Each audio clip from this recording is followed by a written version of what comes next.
అందరికి నమస్తే. సీఎం రేవంత్ రెడ్డి గారి పైన హైకమాండ్ ఒకటే ప్రెషర్ పెట్టిందట. ఏంటి ఆ ప్రెషర్ అంటే 26 మంది ఎమ్మెల్యేలను చేర్చుకోండి. లేకపోతే ఇది దేశవ్యాప్తంగా ఇజ్జత్ పోయే కార్యక్రమంగా మారింది. ఇదంతా ఇబ్బందికరంగా మారింది హైకమాండ్‌కి. 2/3 ఫార్ములా ఫాలో అయితేనేమో 2/3 ఫార్ములా అంటే ఉన్న ఎమ్మెల్యేలలో వీళ్ళకి గెలిచిన 38 మంది ఎమ్మెల్యేలలో 2/3 అంటే 26 మంది వస్తారు. ఏందంటే 2/3 ఫార్ములా కనుక ఫాలో కాలేదనుకోండి, అది దేశవ్యాప్తంగా కాంగ్రెస్‌కు చాలా ఇబ్బందికరంగా మారింది. ఒకవైపేమో రాహుల్ గాంధీ గారు రాజ్యాంగం పుస్తకాలు పట్టుకొని తిరుగుతున్నారు. దేశంలో రాజ్యాంగం రాజ్యాంగానికి తూట్లు పొడుస్తుంది కేంద్ర ప్రభుత్వం రకరకాలుగాని. ఇక్కడ తెలంగాణకు వచ్చేవరకేమో అంత రివర్స్ ఉంది. 2/3 ఫార్ములా గనుక ఫాలో అయితే 38 మంది ఉన్నారు బీఆర్ఎస్ ఎమ్మెల్యేలకు మొత్తం. ఇందులో 2/3 గనుక ఫాలో అయితే 26 మంది 25 పాయింట్ చిల్లర వస్తది. 26 మంది చేరితే ఏ ఇబ్బంది లేదు. ఇప్పటికి ఒక 10 మంది చేరిండ్రు. ఇంకా 16 మంది ఎమ్మెల్యేలు చేరాలి. ఈ 16 మంది ఎమ్మెల్యేలది చాలా కిరికిరి నడుస్తున్నది.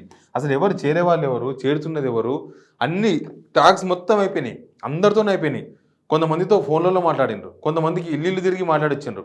కొంతమందికి ఆయన అనుచరులు ఉంటారు కొంతమంది. వేం నరేంద్ర లాంటి వాళ్ళు కొంతమంది ఇళ్ళలోకి పోయి మాట్లాడొచ్చారు. కొంతమంది వేరే పార్టీ సీనియర్లను వాళ్ళతో క్లోజ్గా ఉండే లీడర్లను బీఆర్ఎస్ ఎమ్మెల్యే దగ్గర పంపించి మరీ పార్టీలోకి రావాలి అని చెప్పాను. కొంతమంది మీద వార్తలు రాపించారు. ఆంధ్రజ్యోతి పేపర్లో, తర్వాత వెలుగు పేపర్లో కొంతమంది ఎమ్మెల్యేల మీద, ఇప్పుడున్న బీఆర్ఎస్ ఎమ్మెల్యేల మీద వార్తలు రాపించారు. ఆయన పలానా దగ్గర ఏదో భూమి కబ్జా చేసినని, ఆ ప్రభుత్వం తన మీద విచారణ చేస్తుందని. అంత డైరెక్ట్గా కూడా రాయకుండా పలానా దగ్గర పలానా సర్వే నెంబర్లో పలానా ఎవరో ఒక ఎమ్మెల్యే చేసిర్రంట, ఆ ఎమ్మెల్యే మీద ఆ భూమి పైన ప్రభుత్వం విచారణ జరుగుతుంది. అన్నీ ఉత్తవే. దానిలో నిజం ఉండొచ్చు, ఉత్తవే అంటే నిజం ఉండొచ్చు. కానీ ప్రభుత్వం అంత సీరియస్నెస్గా లేదు. లేకపోతే అప్పటి నుంచి ఇప్పటికి ఎన్ని పేపర్లలో ఎన్ని వార్తలు రాపించారు. అసలు అవన్నీ ఏమైనాయి? ఆ కేసులను ఎక్కడ పోయినాయి? ఆ విచారణ ఎక్కడ పోయింది? కేవలం భయపడిపోయనికే వాళ్ళని దారి తీసుకొచ్చుకోవడానికి చేసిన ప్రయత్నంగా మనకు క్లియర్గా కనబడుతుంది. అట్లా అన్ని ప్రయత్నాలు అయిపోయినాయి.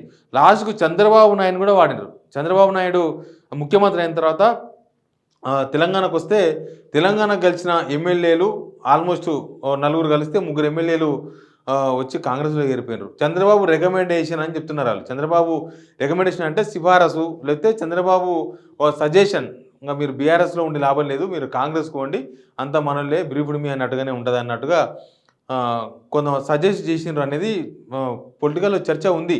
ఎందుకంటే అప్పటిదాకా పోని ఎమ్మెల్యేలు కొంతమంది చంద్రబాబు నాయుడిని ఎన్టీఆర్ ట్రస్ట్ భవన్లో పోయి కలిసిన మరుస రోజు just with in a day 2 days లోపలనే ఆ ఎమ్మెల్యేలు పోయి కాంగ్రెస్లో చేరిండ్రు. ఇంకా మిగతా వాళ్ళు పోలే. మరి మిగతా ఎమ్మెల్యేలు అంతా కూడా చూస్తూ ఉన్నారు. దానికి చాలా కారణాలు ఉన్నాయి. ఎందుకు పోలేదని అంటే పోకూడదని కాదు, అధికార పార్టీలో పోనికే ఎమ్మెల్యేలు ఇప్పుడున్న పరిస్థితుల్లో ఉవ్విరిపోతున్నారు.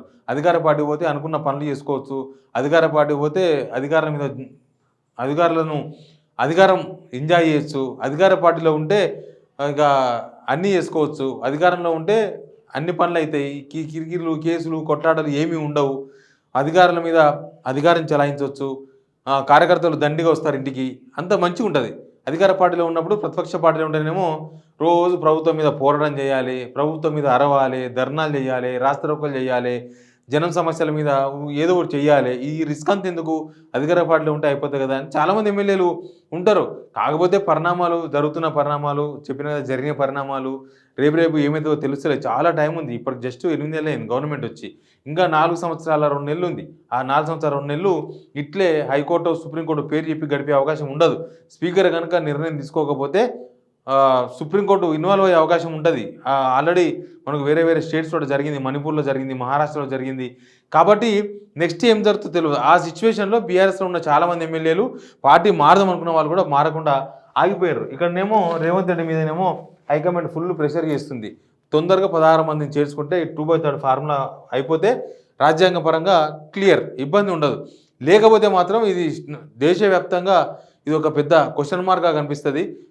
అదే ఆ రాష్ట్రం పోయి ఈ రాష్ట్రం పోయి రాజ్యాంగం అని మాట్లాడుతుంటే మీ పార్టీ, మీ ప్రభుత్వం ఉన్న తెలంగాణలో ఏం రాజ్యాంగం అమలవుతుందని ఒక ప్రశ్న వేసేవారన్నా అది కాంగ్రెస్ హైకమాండ్కు ఇజ్జత్ పోయే పరిణామం అది.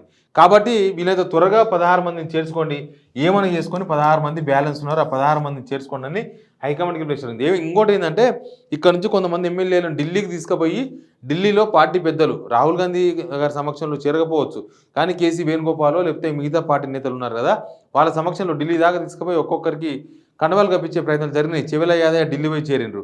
అట్లా కొన్ని జరిగినాయి.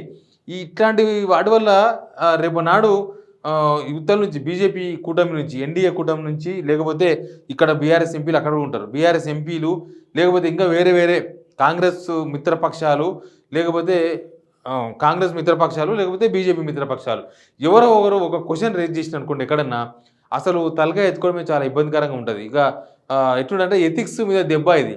ఇప్పుడు దేని మీద అయితే కాంగ్రెస్ స్టాండ్ అయి ఉండాలనుకుంటుందో దేన్ని చూపించి బీజేపీ ప్రభుత్వం పైన, అక్కడ ఎన్డీఏ ప్రభుత్వం పైన విమర్శ చేయాలనుకుంటున్నారో, దేన్ని ఎజెండాగా నెక్స్ట్ ఎలక్షన్స్ కోసం మార్చుకోవాలనుకుంటున్నారో అది రాజ్యాంగం. ఆ రాజ్యాంగాన్ని తెలంగాణలో తుంగలో దొక్కితే అది మొత్తం దేశవ్యాప్తంగా ఎఫెక్ట్ అయ్యే అవకాశం ఉంటుంది. కాబట్టి రేవంత్ రెడ్డి గారి మీద ఫుల్ ప్రెషర్ ఉంది. రేవంత్ రెడ్డి గారు ఏమో అన్ని అస్త్రాలు వాడి వదిలేసిండ్రు. ఇప్పుడు ఏం అస్త్రాలు లేవు వాడడానికి వాళ్ళ మీద.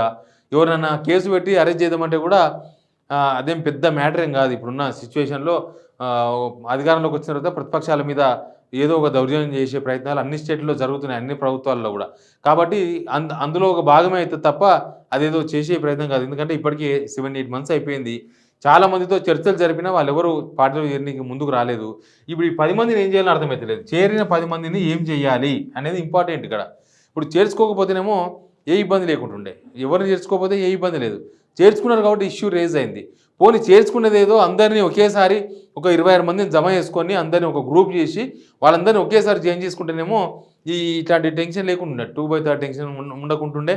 ప్లస్ ఇప్పుడు ఒక అవకాశం కదా కాంగ్రెస్ని వ్యతిరేకించే వాళ్ళకు, కాంగ్రెస్ని వ్యతిరేకించాలనుకుంటున్న వాళ్ళకు దేశవ్యాప్తంగా ఇది ఒక ఎజెండా అవుతుంది. అందుకే ఇదందరినీ ఒకసారి చేంజ్ చేసుకుంటే బాగుండే. అంతకుముందు బీఆర్ఎస్ అట్లే చేసింది. అందరినీ ఒక దగ్గర జమ చేసి 12 మంది ఒకేసారి జాయిన్ అయ్యారు. గుర్తుపెట్టుకోండి. కలిసినప్పుడు విడివిడిగా కలిసి ఉండొచ్చు, కలుస్తారు. ముఖ్యమంత్రిని ప్రతిపక్ష పార్టీ ఎమ్మెల్యేలు ఎక్కడైనా కలవచ్చు. ఇప్పుడున్న ప్రతిపక్ష ఎమ్మెల్యేలు కూడా రేవంత్ రెడ్డి గారు చాలామంది కలిసారు. మెదక్ జిల్లాకు సంబంధించిన వాళ్ళు 4 ఒకేసారి పోయి కలిసారు. ఫస్ట్ కలిసింది వాళ్ళే. అట్లా కలిసిన వాళ్ళు చాలామంది కాంగ్రెస్లో చేరలేదు. కాబట్టి కలవడం వేరు, చేరడం వేరు. ఇక్కడ ఈ రేవంత్ రెడ్డి గారిని కలిసిన వాళ్ళు అందరూ కాంగ్రెస్లో చేరలేదు.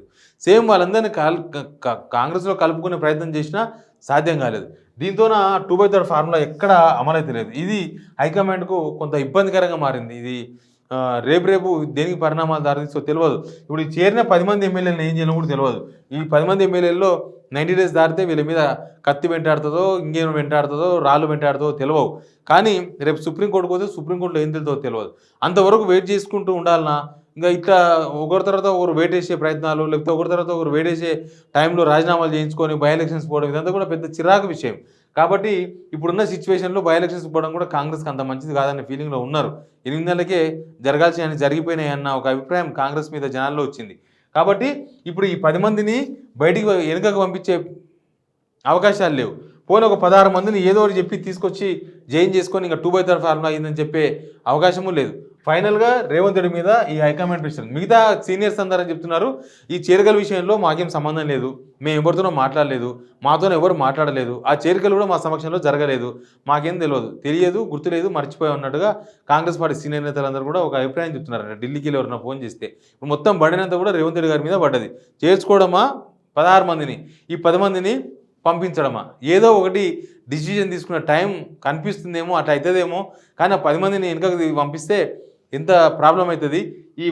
ఈ భారం భరించలేక ఎవరైనా ఈ 10 మందిలో ఒకరు పీచే మూడు అన్నారు అనుకోండి, మేము ఇంకా ఉండం ఈ పార్టీలో, ఇది ఏం అవుతలేదు అనుకుని వచ్చినా అవుతలేదు, మీరు 16 మందిని చేర్చుకుంటామన్నారు. యాక్చువల్గా రేవంత్ రెడ్డి గారు మిగతా వాళ్ళకి చెప్పింది అదే, ఏం టెన్షన్ లేదు, 26 మంది జాయిన్ అవుతున్నారు. చాలామంది ఓపెన్గా కూడా చెప్పారు రేవంత్ రెడ్డి గారు, అందరూ వచ్చేస్తారు, లాస్ట్గా 3-4 మిగులుతారు, బీఆర్ఎస్ ఎవరు ఉన్నారని చెప్పేసిండ్రు.